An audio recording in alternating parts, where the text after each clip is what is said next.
Bonjour et bienvenue pour notre troisième cours sur la réalisation du mémoire de fin d'études de l'ESC Clermont.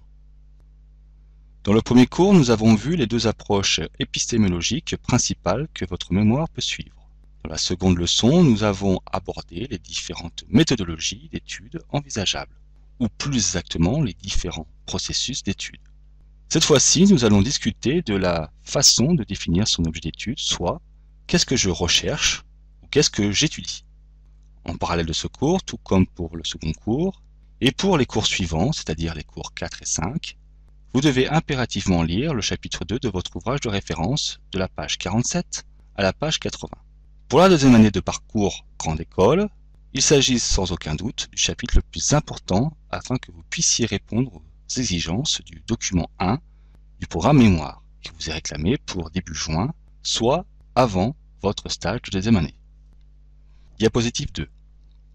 Votre mémoire doit avoir pour but ultime de fournir des éléments d'information nécessaires à la prise de décision par le responsable en charge du problème étudié dans l'entreprise.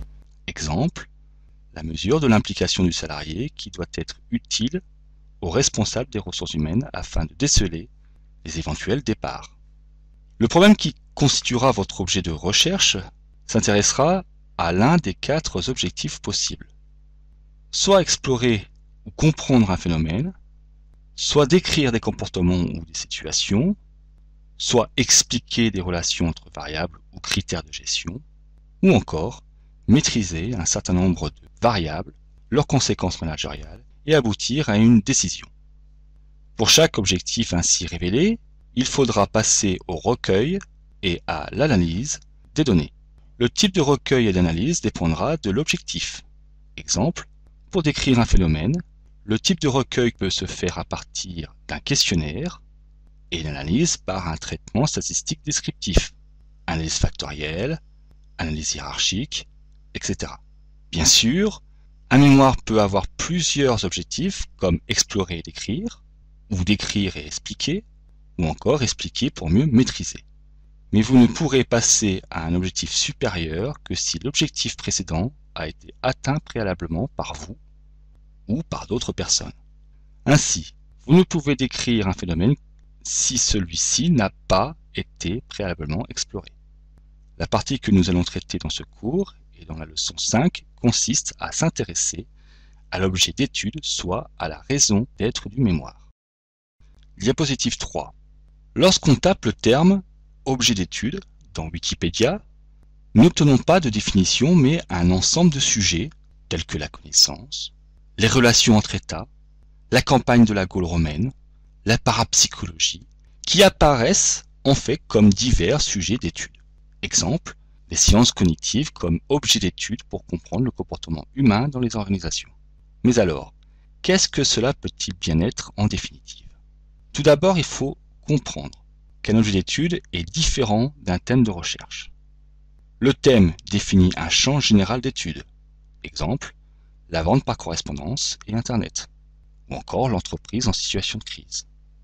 L'objet d'étude, pour sa part, est une définition plus précise du projet envisagé avec une problématique construite interrogeant la façon de traiter le thème, élément qui sera défini dans le cours 5. Diapositive 4. En général, on peut observer plusieurs erreurs dans la construction de son objet d'étude. L'objet peut être trop large, mal délimité, difficile à opérationnaliser, c'est-à-dire trop théorique pour pouvoir administrer la preuve sur le terrain, ou à l'inverse, un objet pas assez formalisé, c'est-à-dire non inséré dans une perspective théorique. Enfin, cela peut provenir d'objets surétudiés, donc ne présentant plus vraiment d'intérêt en termes d'étude. Diapositive 5. Pour construire un objet d'étude, il faut suivre quelques règles. Cet objet doit être limité dans le sens où il s'intéressera à une période de temps ou à une zone géographique donnée. Il doit pouvoir répondre à une question très précise en suivant une démarche démonstrative logique. Concrètement, un objet d'étude se construit à partir d'une question de départ, confère ce cours, d'une revue de littérature, confère la leçon 4, et de la problématique et éventuellement d'hypothèses. Hypothèse dans le cas d'une démarche hypothético-déductive bien sûr. Confère la leçon 5. Diapositive 6. Donc, intéressons-nous ici à la question de départ.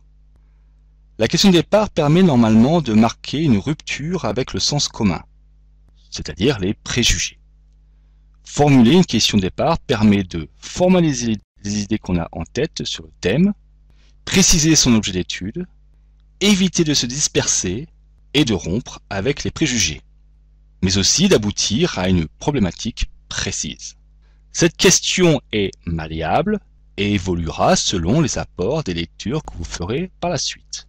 Elle aboutit en plus à se poser un ensemble de sous-questions qu'il vous faudra trier en fonction de l'intérêt qu'elle génère pour votre problème de gestion. Diapositive 7. Pour construire une question de départ, il faut s'assurer tout d'abord de sa qualité.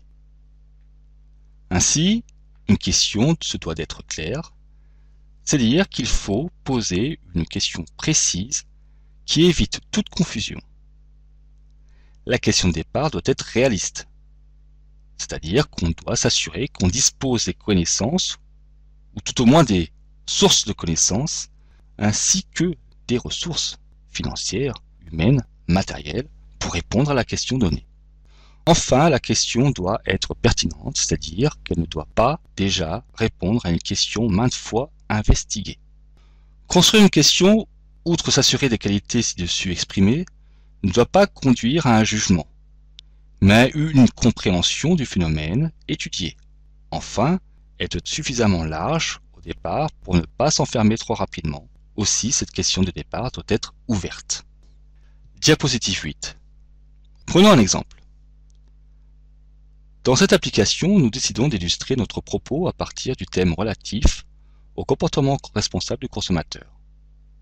Le choix de ce thème se justifie, puisqu'on peut remarquer depuis quelques années une augmentation des ventes des produits dits responsables, équitables, biologiques, ce qui à première vue traduirait un changement de comportement d'achat chez le consommateur. Un thème n'étant pas un objet d'étude, il faut encore affiner notre propos.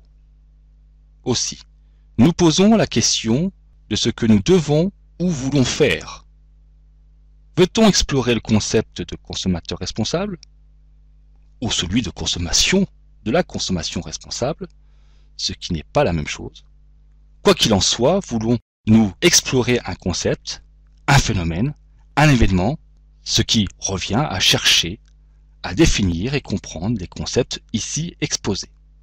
Autre solution, voulons-nous décrire qui sont ces consommateurs, à quoi ressemblent-ils?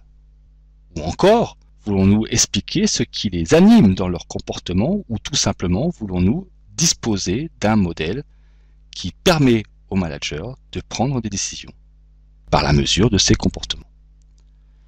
Nous avons ici 4 objets d'étude différents, relatifs à chaque objectif.